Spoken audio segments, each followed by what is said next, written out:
जय संतोषी माता। शुक्रवार शक्ति की देवी संतोषी माता का दिन होता है। कहते हैं कि नियम पूर्वक व्रत करना अत्यंत फलदायी होता है। जो भी भक्त इस व्रत को विधि विधान से करता है, माँ संतोषी उनकी सभी मनोकामनाएं पूर्ण करती हैं। अगर कोई अविवाहित कन्या 16 शुक्रवार के व्रत करती है तो उनके विवाह के योग शीघ्र बनते हैं। वही विवाहित महिलाओं को इस व्रत को रखने से सुख और सौभाग्य की प्राप्ति होती है। व्रत रखने के साथ साथ कथा सुनने से ही व्रत का पूर्ण फल प्राप्त होता है।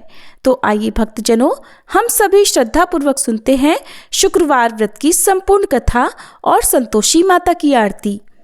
कथा के अनुसार एक बार एक बूढ़ी माई थी। उनके 7 बेटे थे, जिनमें से 6 कमाने वाले थे, एक निकम्मा था। बूढ़ी माँ 6 बेटों के लिए भोजन बनाती और जो कुछ जूठन बच जाती वह 7वें बेटे को दे दिया करती। वह मन का बड़ा भोला भाला था, इसलिए कुछ भी विचार नहीं करता था। एक दिन वह अपनी पत्नी से बोला, देखो मेरी माँ को मुझ पर कितना प्रेम है। तो उसकी पत्नी बोली, हाँ हाँ क्यों नहीं, सबका बचा हुआ जूठा जो तुमको खिलाती है। तब वह बोला, नहीं ऐसा नहीं हो सकता, मैं जब तक अपनी आंखों से ना देख लूं मान ही नहीं सकता। पत्नी ने हंसकर कहा, देख लोगे तब तो मानोगे। फिर कुछ दिनों के बाद त्योहार आया। घर में 7 तरह के भोजन और चूरमे के लड्डू बने। वह जांचने को सिर दुखने का बहाना करके एक पतली चुनरी सिर पर ओढ़कर रसोई घर में सो गया। वह कपड़े में से सब कुछ देखता रहा। थोड़ी ही देर में उसके 6 भाई भोजन करने आए। उसने देखा माँ ने उनके लिए सुंदर आसन बिछाकर तरह तरह के भोजन परोसे और आग्रह करके उन्हें भोजन कराया। वह लेटा हुआ सब कुछ देखता रहा। 6 बेटे भोजन करके उठ गए। तब माँ ने उनकी जूठी थालियों में से लड्डुओं के टुकड़े उठाकर एक लड्डू बनाया। सारी जूठन साफ करके बूढ़ी माँ ने उसे पुकारा, बेटा 6 भाई भोजन करके चले गए, अब तू ही बाकी है, उठ, तू कब खाएगा। तब वह कहने लगा, माँ मुझे भोजन नहीं करना, मुझे भूख नहीं है, मैं अब परदेश जा रहा हूँ। माँ ने कहा, कल जाता हो तो आज ही चला जा। वह बोला, हाँ हाँ आज ही जा रहा हूँ। ऐसा कहकर वह दुखी मन से घर से निकल गया। चलते समय उसे अपनी पत्नी की याद आ गई। वह उस समय गौशाला में उपले थाप रही थी। वहां जाकर वह बोला, हम परदेश जा रहे हैं, कुछ समय के बाद आएंगे, तब तक तुम यहाँ ध्यान से रहना। तब उसकी पत्नी बोली, आप खुशी से जाइए, हमारी चिंता मत कीजिए, यहाँ हम भगवान के भरोसे हैं। आप अपनी कोई निशानी मुझे दे जाइए ताकि मैं तुम्हें याद करती रहूं, और तुम भी मेरी कोई निशानी ले जाओ ताकि तुम भी मुझे कभी ना भूलो। तब वह बोला, मेरे पास तो कुछ नहीं है, ये अंगूठी है, यही ले लो और अपनी कोई निशानी मुझे दे दो। वह बोली, मेरे पास क्या है, ये गोबर भरा हाथ है। ये कहकर उसकी पीठ पर उसने गोबर के हाथ की थाप मार दी। फिर वह वहां से चल दिया। चलते चलते दूर देश पहुंच गया। वहां एक साहूकार की दुकान थी। दुकान पर जाकर वह कहने लगा, भाई मुझे नौकरी पर रख लो। साहूकार को जरूरत थी। वह बोला, रह जा। लड़के ने पूछा, तनख्वाह क्या दोगे। साहूकार ने कहा, काम देखकर दाम मिलेंगे। अब साहूकार के यहाँ उसे नौकरी मिल गई तो वह सुबह से लेकर रात तक नौकरी करने लगा। कुछ ही दिनों में दुकान का सारा लेन देन, हिसाब किताब, ग्राहकों को माल बेचना, ये सारा काम वह लगन से करने लगा।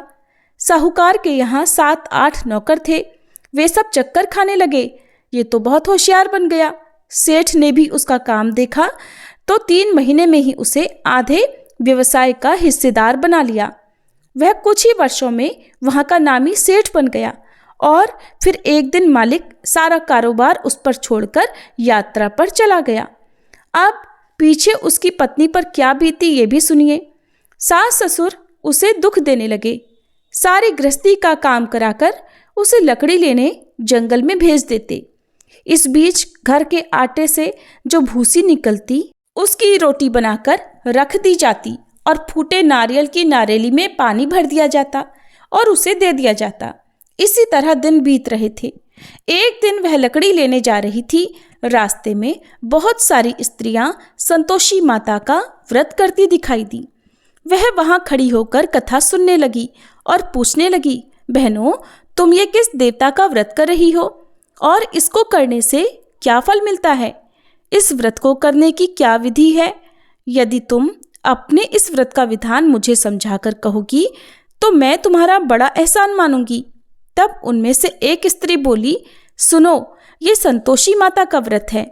इसको करने से निर्धनता और दरिद्रता का नाश होता है, घर में लक्ष्मी आती है, मन की चिंताएं दूर होती हैं, घर में सुख होने से मन को प्रसन्नता और शांति मिलती है, निपुति को पुत्र मिलता है, पति बाहर गया हो तो शीघ्र घर आ जाता है, कुंवारी कन्या को मनपसंद वर मिल जाता है, राजद्वारे में बहुत दिनों से मुकदमा चल रहा हो तो वह खत्म हो जाता है, कलह क्लेश दूर होकर घर में सुख शांति का वास होता है, घर में धन जमा हो जाता है, पैसा जायदाद का लाभ होता है, रोग दूर हो जाता है और जो कुछ मन में कामना हो वह सब संतोषी माता की कृपा से पूरी हो जाती है, इसमें कोई संदेह नहीं। तब वह पूछने लगी, बहन, ये व्रत कैसे किया जाए ये भी बताओ तो बड़ी कृपा होगी। वह कहने लगी, 1.25 आने का गुड़ चना ले लेना, इच्छा हो तो 5.25 आने का लेना या 1.25 रुपये का भी अपनी सामर्थ्य के अनुसार ले लेना, बिना परेशानी और श्रद्धा और प्रेम से जितना भी बन पड़े सवाया लेना। प्रत्येक शुक्रवार को निराहार रहकर कथा सुनना, इसके बीच क्रम टूटे नहीं, लगातार नियम पालन करना। सुनने वाला कोई ना मिले तो घी का दीपक जलाकर उसके आगे जल के कलश को रखकर सामने बैठकर कथा कहना, परंतु नियम ना टूटे। जब तक कार्य सिद्ध ना हो नियम का पालन करना और कार्य सिद्ध हो जाने पर व्रत का उद्यापन करना। 3 मास में माता फल पूरा करती हैं। यदि किसी के ग्रह खोटे भी हों तो भी माता वर्ष भर में कार्य सिद्ध करती हैं। फल सिद्ध होने पर उद्यापन कर लेना चाहिए, बीच में नहीं करना चाहिए। उद्यापन में 2.5 सेर आटे का खाजा और इसी माप से खीर तथा चने का साग बनाना। 8 लड़कों को भोजन कराना। जहाँ तक मिले जेठ, देवर, भाई बंधु के या परिवार के ही हों, न मिले तो रिश्तेदारों और पास पड़ोसियों को बुला लेना। उन्हें भोजन कराकर यथाशक्ति फल, दक्षिणा आदि देकर माता का नियम पूरा करना। उस दिन घर में न तो खटाई खाना और न ही दान करना। ये सुनकर बुढ़िया के लड़के की पत्नी चल पड़ी। रास्ते में लकड़ी के बोझ को बेच दिया और उन पैसों से गुड़ चना लेकर वह संतोषी माता के व्रत की तैयारी करके आगे चली और सामने मंदिर देखकर पूछने लगी, ये मंदिर किसका है? सब कहने लगे, ये तो संतोषी माता का मंदिर है। ये सुनकर वह माता के मंदिर में जाकर माता के चरणों में लौटने लगी। दीन होकर विनती करने लगी, माँ, मैं निपट अज्ञानी हूँ, व्रत के कुछ भी नियम नहीं जानती, मैं बहुत दुखी हूँ। हे माँ, हे जगत जननी, मेरा दुख दूर करो, मैं आपकी शरण में हूँ।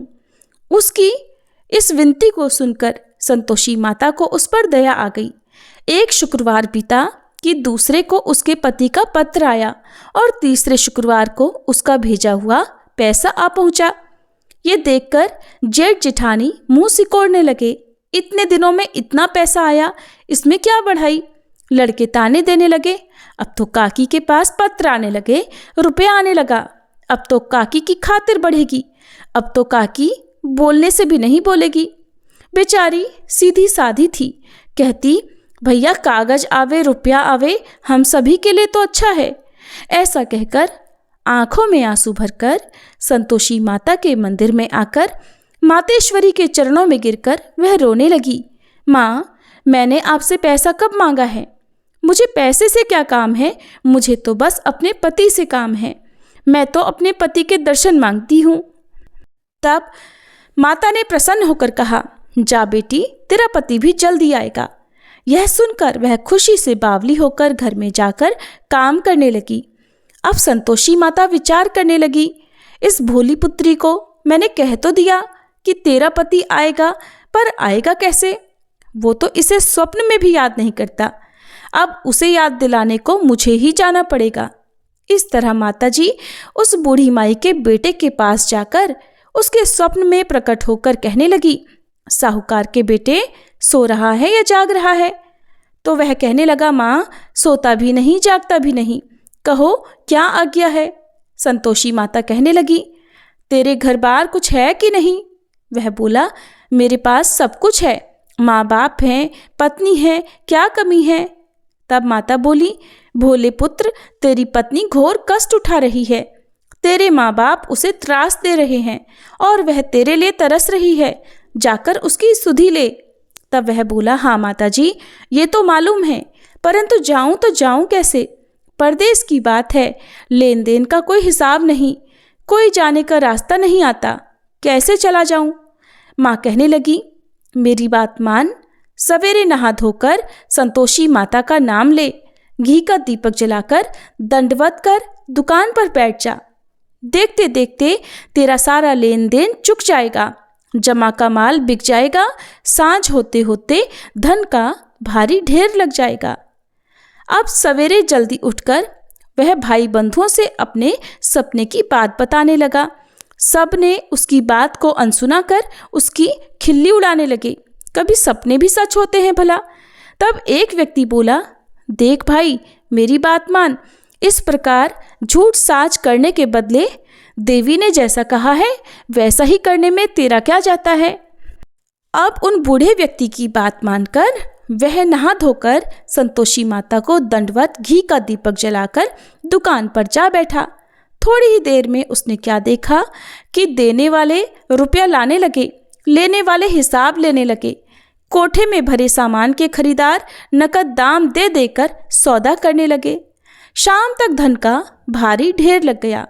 मन में माता का नाम लेकर, चमत्कार देखकर प्रसन्न होकर घर जाने के लिए गहना कपड़ा सामान खरीदने लगा। यहाँ के सारे काम से निपटकर वह तुरंत घर को रवाना हुआ। उधर उसकी पत्नी बेचारी जंगल में लकड़ियां लेने गई। लौटते समय माताजी के मंदिर में वह रुककर विश्राम करने लगी। वह तो उसके प्रतिदिन रुकने का जो विश्राम स्थान ठहरा। वहां पर धूल उड़ती देखकर उसने माता से पूछा, हे माता, ये धूल कैसी उड़ रही है? तब माता कहने लगी, हे पुत्री, तेरा पति आ रहा है, अब तू ऐसा कर, लकड़ियों के 3 बोझ बना ले, एक गट्ठर को नदी के किनारे रख और दूसरा मेरे मंदिर पर और तीसरा गट्ठर अपने सिर पर रख। तेरे पति को लकड़ियों का गट्ठर देखकर मोह पैदा होगा, वो यहाँ रुकेगा, नाश्ता पानी खाकर माँ से मिलने जाएगा। तब तू लकड़ियों का गट्ठर उठाकर जाना और चौक में गट्ठर डालकर जोर से आवाज लगाना, लो सासू जी, लकड़ियों का गट्ठर लो, भूसे की रोटी दो, नारियल के खोपरे में पानी दो, आज मेहमान कौन आया है? बहुत अच्छा माता जी। ऐसा संतोषी माता से कहकर वह प्रसन्न मन से लकड़ियों के 3 गट्ठर ले आई, एक नदी के किनारे पर और एक माताजी के मंदिर पर रख दिया। इतने में ही मुसाफिर आ पहुंचा। सूखी लकड़ियां देखकर उसकी इच्छा उत्पन्न हुई कि हम यहीं पर विश्राम करें और भोजन बना खाकर फिर गांव जाएं। इसी तरह रुककर भोजन बनाकर विश्राम करके वह गांव को गया। सबसे बड़े प्रेम से मिला। उसी समय सिर पर लकड़ी का गट्ठर लिए उसकी उतावली सी पत्नी आ गई। लकड़ियों का भारी बोझ आंगन में डालकर उसने जोर से 3 आवाजें लगाई, लो सासू जी, लकड़ियों का गट्ठर लो, भूसे की रोटी दो, आज मेहमान कौन आया है? ये सुनकर उसकी सास बाहर आकर अपने दिए हुए कष्टों को भुलाने के लिए कहने लगी, बहू, ऐसा क्यों कहती है? तेरा पति ही तो आया है, आ बैठ, मीठा भात खा, भोजन कर, कपड़े गहने पहन। उसकी आवाज सुनकर उसका पति बाहर आया। उसकी उंगली में अंगूठी देखकर वह व्याकुल हो गया, क्योंकि उसकी कमजोर हालत को देखकर वह उसे पहचान नहीं पाया था। माँ से पूछने लगा, माँ, ये कौन है? माँ ने कहा, बेटा, ये तेरी पत्नी है। आज पूरे 12 वर्ष हो गए हैं जब से तू गया है, तब से यह गांव में जानवर की तरह भटकती फिरती है। घर का कोई काम काज कुछ नहीं करती, 4 पहर आकर खा जाती है। अब तुझे देखकर भूसी की रोटी और नारियल के खोपरे में पानी मांग रही है। तब वह लज्जित और दुखी होकर बोला, ठीक है माँ, मैंने इसे भी देखा और तुम्हें भी देखा है, अब दूसरे घर की चाबी दो, मैं उसी में रहूँगा। माँ बोली, ठीक है बेटा, जैसी तेरी मर्जी हो सो कर। ऐसा कहकर चाबी का गुच्छा उसने पटक दिया। उसने चाबी लेकर दूसरे मकान की तीसरी मंजिल का कमरा खोलकर सारा सामान जमाया। एक दिन में राजा के महल जैसा ठाट बाट बना दिया। अब क्या था, पत्नी सुख भोगने लगी। इतने में ही अगला शुक्रवार आया। उसने अपने पति से कहा, मुझे संतोषी माता के व्रत का उद्यापन करना है। उसका पति बोला, अच्छा, खुशी खुशी कर लो। अब वह उद्यापन की तैयारियां करने लगी। जिठानी के लड़कों को भोजन के लिए कहने गई। उन्होंने मंजूर किया, परंतु पीछे से जिठानी ने अपने बच्चों को सिखा दिया। बोली, देखो, भोजन के समय सभी लोग खटाई मांगना, जिससे उसका उद्यापन पूरा ना हो।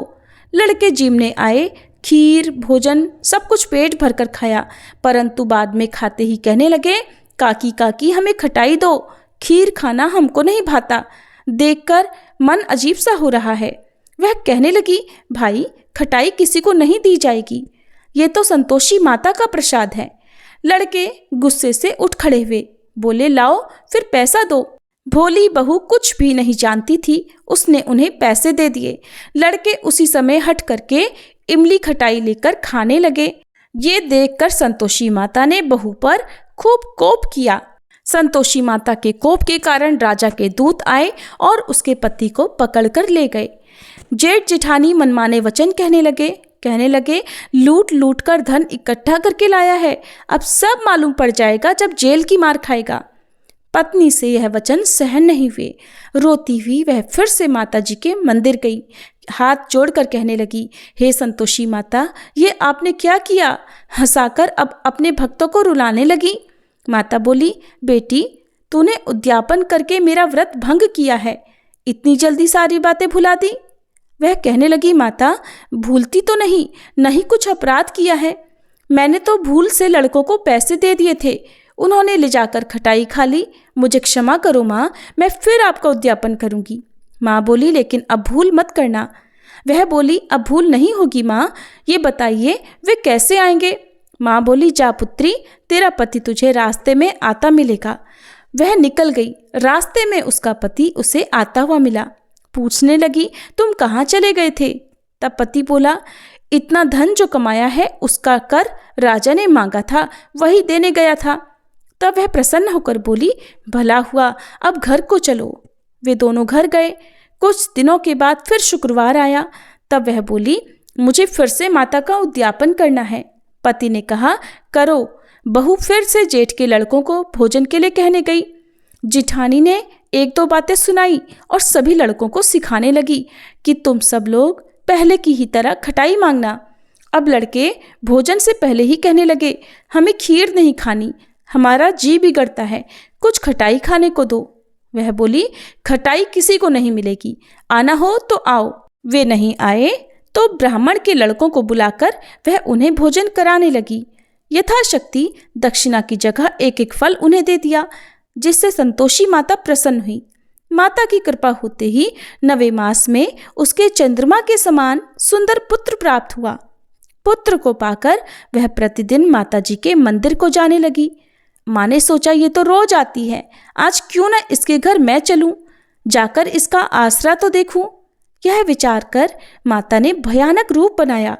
गुड़ चने से सना मुख, ऊपर सूंड के समान होठ, जिस पर असंख्य मक्खियां भिन भिन कर रही थी। देहली पर पैर रखते ही उसकी सास चिल्लाने लगी, देखो रे देखो, कोई चुड़ैल डाकिन चली आ रही है, अरे लड़कों इसे भगाओ, नहीं तो ये किसी को खा जाएगी। लड़के भगाने लगे, चिल्लाकर खिड़की दरवाजे बंद करने लगे। बहू रोशनदान में से देख रही थी। वह प्रसन्नता से पगली बनकर चिल्लाने लगी, आज तो मेरे भाग खुल गए, आज तो मेरी माताजी मेरे घर आई हैं। वह अपने बच्चे को दूध पीने से हटाने लगी। इतने में ही सास का क्रोध फट पड़ा। वह बोली, अरे पगली, क्या देखकर उतावली हुई है जो बच्चे को पटक दिया? वह बोली, सासू माँ, मैं जिनका व्रत करती हूँ ये वही संतोषी माता हैं। इतना कहकर झट से उसने सारे खिड़की दरवाजे खोल दिए। फिर तो सबने माता जी के चरण पकड़ लिए और विनती करके कहने लगे, हे माता, हम मूर्ख हैं, अज्ञानी हैं, आपके व्रत की विधि हम नहीं जानते, व्रत भंग करके हमने बड़ा अपराध किया है। हे जगन माता, आप हमारे अपराध क्षमा करो। उनके इस प्रकार विनती करने पर संतोषी माता प्रसन्न हुई। बहू को प्रसन्न होकर जैसा फल दिया वैसे ही है संतोषी माता सबको देना। जो भी आपकी कथा पढ़े या सुने और हुंकारा भरे उसके सारे मनोरथ पूर्ण करना। सभी प्रेम से बोलिए संतोषी माता की जय। कथा समाप्त हुई। अब सभी प्रेम से सुनिए संतोषी माता की आरती। जय संतोषी माता मैया जय संतोषी माता, अपने सेवक जन को अपने सेवक जन को सुख संपत्ति दाता। जय संतोषी माता सुंदर चीर सुनहरी माँ धारण कीन हो, मैया धारण कीन हो। हीरा पन्ना दम के तन श्रृंगार लीन हो। जय संतोषी माता लाल छटा छवि बदन कमल सोहे, मैया बदन कमल सोहे। मंद हसत करुणामयी मंद हसत करुणामयी त्रिभुवन जन मोहे।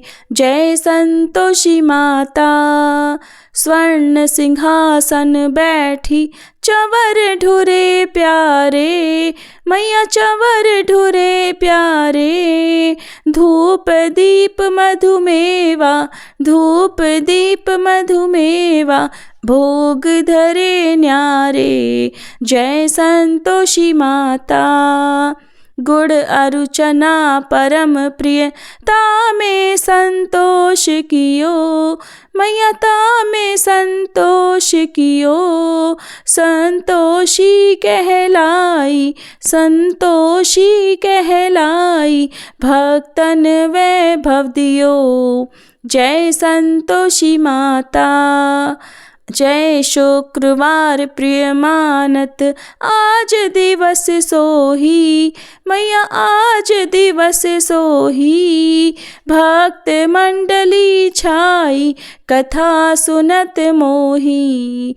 जय संतोषी माता मंदिर जगमग ज्योति मंगल ध्वनि छाई, मैया मंगल ध्वनि छाई। विनय करे हम बालक विनय करे हम भक्त जन चरणन सिर नाई।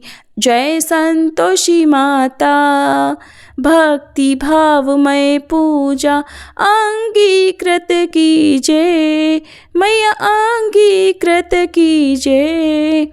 जो मन बसे हमारे इच्छित फल दीजे। जय संतोषी माता दुखी दरिद्री रोगी संकट मुक्त किए, मैया संकट मुक्त किए। बहुधन धान्य भरे घर सुख सौभाग्य दिए।